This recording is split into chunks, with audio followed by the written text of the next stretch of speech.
Companies are firing Gen Z employees as quickly as they fire them.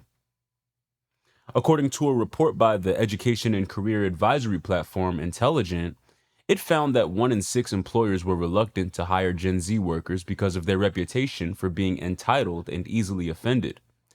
They say Gen Z lacks a strong work ethic, struggles with communication, doesn't handle feedback well, and is generally unprepared for the demands of the workforce.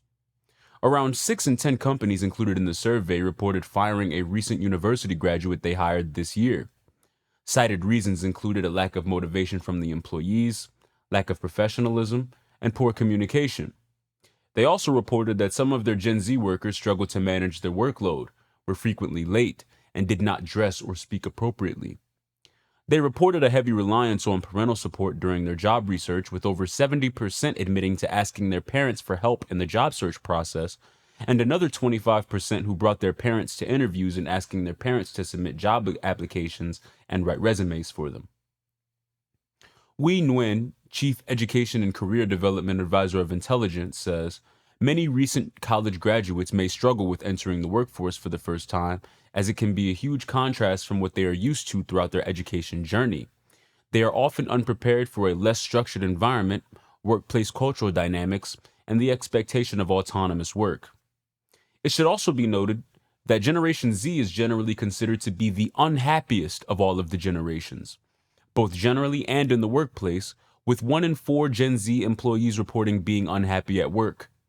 After a survey by Dr. Catherine Chia, an American cognitive science of talent management company CanGrade, it was determined that Gen Z is significantly unhappier than every other generation in the workplace, with Generation X ranking the highest out of 7 than all the generations.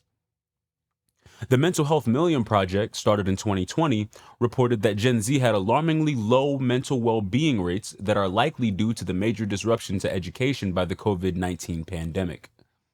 Another reason provided by the Happiness at Work report conducted by Chia's team is that Gen Z is still entering the workforce and are more likely to have entry-level roles, which can create frustration, particularly for a tech-savvy workforce that is largely defined by the instant gratification phenomenon. Chia's team also surveyed what exactly makes each generation happy and unhappy at work, with the baby boomer generation stating that their most valuable priority was having their voices heard and a strong sense of organizational loyalty. The Generation X and Millennial generations share workplace priorities of self-direction and autonomy. Millennials are deeply mission-driven in their careers and seek opportunities that will allow them to give back or have some higher purpose. Their most highly correlated sentiment with workplace satisfaction for the generation was, "I am proud of the work I do." Generation Z was most highly correlated with the statement, "My work environment brings out the best in me." CanGrade's conclusion was that the generation prioritizes learning and professional development opportunities in their jobs. The report also concludes Gen Z to be the generation most likely to quit their job if they are unhappy with their workplace. As a Gen Z adult, I found all of these findings to be interesting, because of course I empathize with my generation on their struggles, as I share the same struggles, and I also empathize for the need of an efficient workforce, which of course comprises productivity in the form of work, and this includes an overall sense of well-being that supports this productive mindset.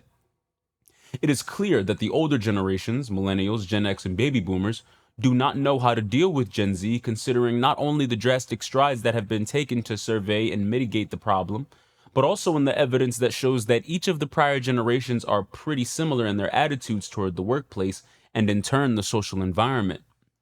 What this has taken is a strong level of negligence, because Gen Z's unhappiness and overall struggle with the work environment is not necessarily because of the generation itself per se.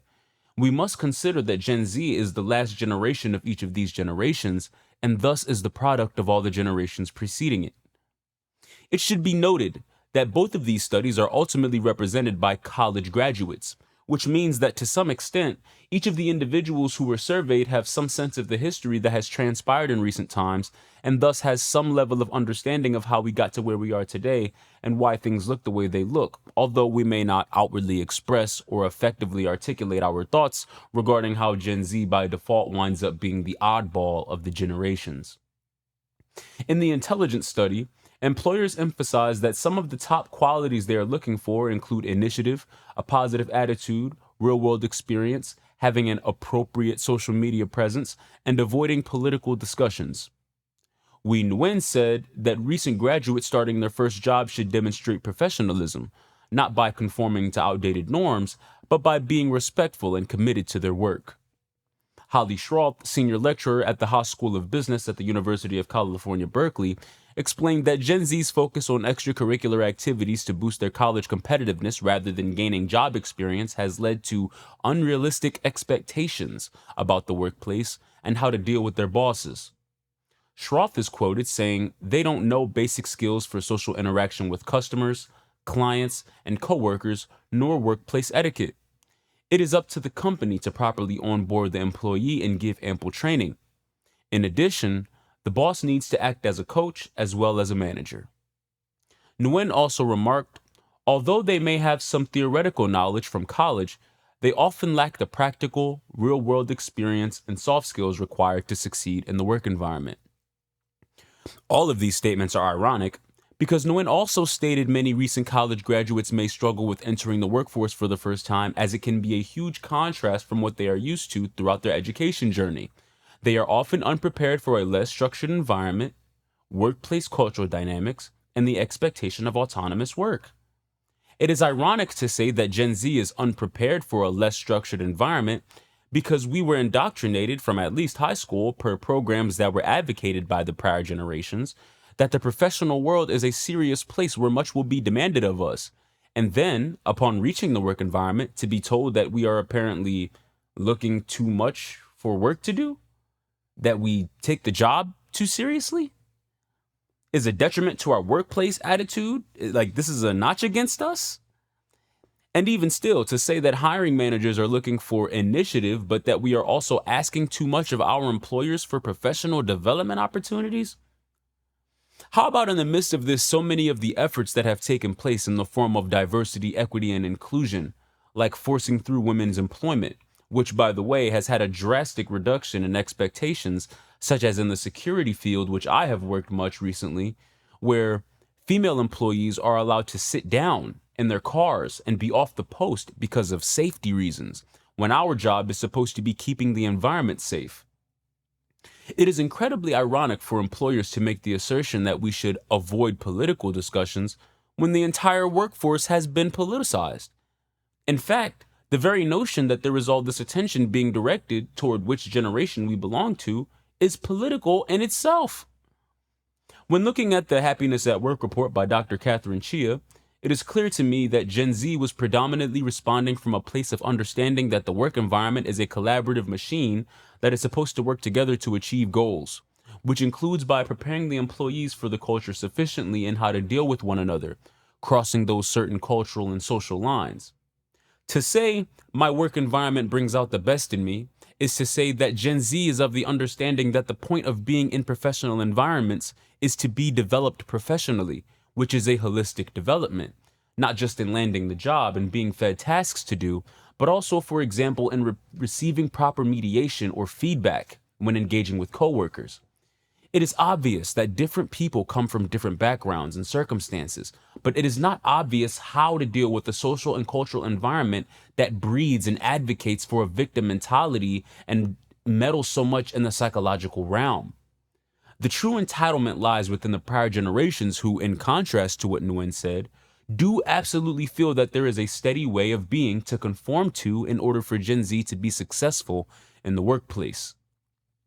Now, of course, I do not mean to overlook these other elements provided by hiring managers that have apparently persisted, such as poor attendance or inappropriate dress, though I also defer to Nguyen's quote about Gen Z being unprepared for a less structured environment, where, yes, we are told, for example, that we should be wearing a particular shirt, which represents the company, but going to work and seeing people who have been there longer than us and them not wearing that shirt, or noticing repeated tardiness of these other dated employees that never seems to get them in trouble.